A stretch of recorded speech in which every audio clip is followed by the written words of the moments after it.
Hey guys, it's me, Justin, and today I just wanted to show you this video that about I actually got my fire alarm system working.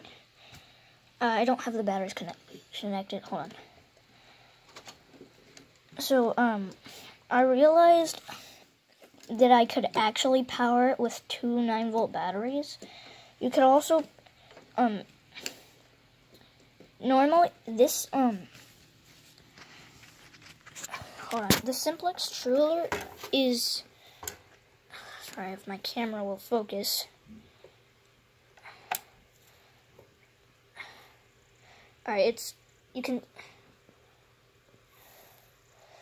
see that it's supposed to run on 22 to 29 volts DC, but I'm just using two 9-volt batteries, which is 18 volts.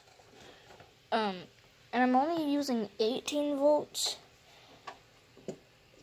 because with the full voltage it's really loud, and since I live in an apartment, there's other people that are living above and next to me.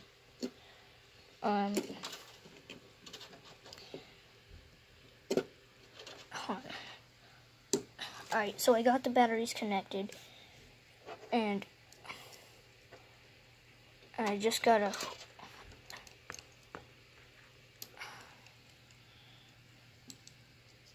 Alright, so I've got the wires in the circuit. I've got the wires connected to the batteries, and the batteries are connected.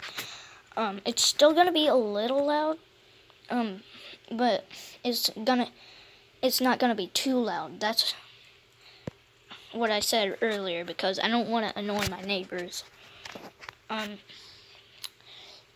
So yeah, anyways, if my camera will focus, it never does. Well, it is focusing right now, but it likes to get out of focus. But anyways, since I've got it, oh, and by the way, before I start, the strobe with this device isn't working, because I know that it doesn't work. This is actually a 4-wire device, but I'm only using 2 wires. I'm only using 2 wires, because because to power the strobe and the horn, you need 4 wires, and the strobe doesn't work anyways. I tried it out, because the first time I wired it up wrong, and I wired up only the strobe, and when I wired up the strobe didn't work. So I realized that was the strobe. Then I connected it to the horn, and it worked. So anyways, the strobe will not be working, but enough said. Let's actually pull it. Alright, and by the way, I don't have a panel or a sync module, so it's just gonna be on continuous instead of code 3 or March time or California coding or something like that. Anyways, 3, 2, 1. Yep, you can hear that. It's pretty loud. It's pretty loud, so yeah. That's what I was talking about. Alright, I got this thing right here.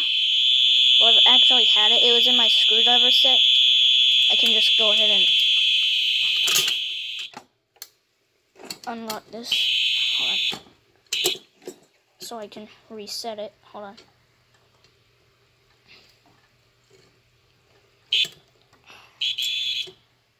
I'm sorry, hold on.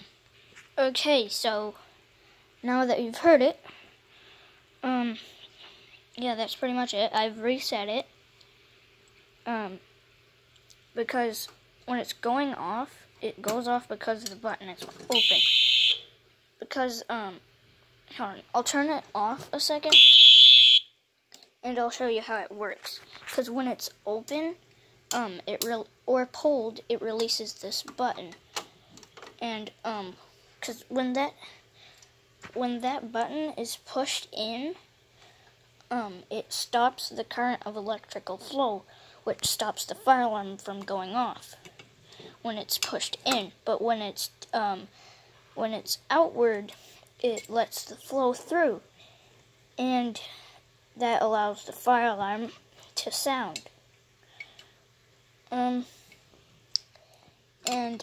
when you pull it manually, when it's locked and you pull it, there's a little notch here. That's the back of the handle. And when you pull the handle down, that notch comes down and the button falls into the notch, allowing it to go off. And since the button is now stuck in the notch until you open it and the handle flies back up, that's what makes it to where you can't just push it back up.